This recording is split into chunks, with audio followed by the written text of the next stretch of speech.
হত্যা মামলা ও শিয়ার কারসাজি নিয়ে মুখ খুললেন সাকিব আল হাসান।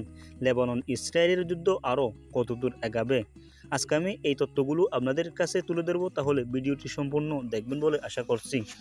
সাকিব আল হাসানের অবসরের ঘোষণার পর ছিল সাংবাদিকদের প্রশ্নোত্তর পর্ব। তার বিরুদ্ধে শেয়ার বাজারের কারসাজির অভিযোগ একটি হত্যা মামলা দায়ের করা হয়েছে বলে জানা গেছে।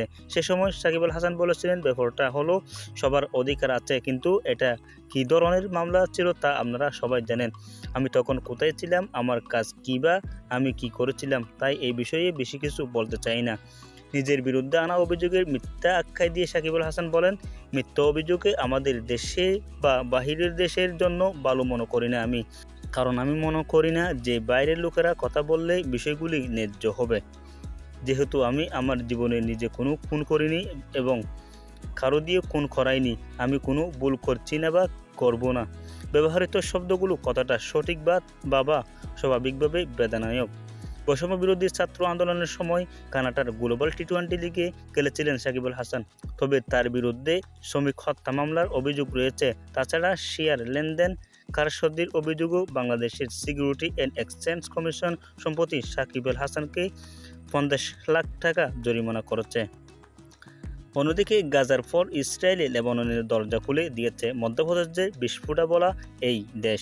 একের পর এক বর্বরতা এবং নৃশংস হামলায় হত্যা করেছে মানুষকে। বৈরুতে কয়েকদিনের মধ্যেই প্রাণ হারাচ্ছে শত শত মানুষ। জাতিসংঘ মহাসচিব বারবার বলেছিলেন যে লেবানন যেন আরেকটি গাজা না হয়, কিন্তু তার কথাই সত্যি হয়ে গেল। ইসরায়েল এখন পর্যন্ত গাজায় 41,000-এর বেশি মানুষ হত্যা করেছে। একইভাবে লেবাননেও নিরীহ মানুষকে হত্যা করা হচ্ছে। কত মানুষ মারা যাবে আরও। 17 এবং 18 সেপ্টেম্বর ইসরায়েলি ওয়াকি টকিং এবং পেজরে বিস্ফোরণ ঘটিয়ে লেবানন নিপুণভাবে মানুষকে হত্যা করে। এরপর কোনো কৌশল ছাড়াই সরাসরি মাঠে নামা হয় এই দলকে। গত 20 অক্টোবর থেকে ইসরায়েলি পুরো শক্তি নিয়ে দেশটিতে হামলা শুরু করে। বোমা, রকেট এবং ক্ষেপণাস্ত্র এক সপ্তাহেরও কম সময়েই 620 জন মানুষকে হত্যা করেছে। তাহলে ভিডিওটি দেখে কেমন লাগলো বিস্তারিত অবশ্যই আমাদের কমেন্ট বক্সে জানাবেন, এবং আপনি যদি আমাদের চ্যানেলের প্রথম হয়ে থাকেন আমাদের চ্যানেলটি অবশ্যই সাবস্ক্রাইব করবেন এবং ফেসবুক পেজটি অবশ্যই ফলো করবেন। আসসালামু আলাইকুম রহমতুল্লাহি ওয়া বারাকাতুহু।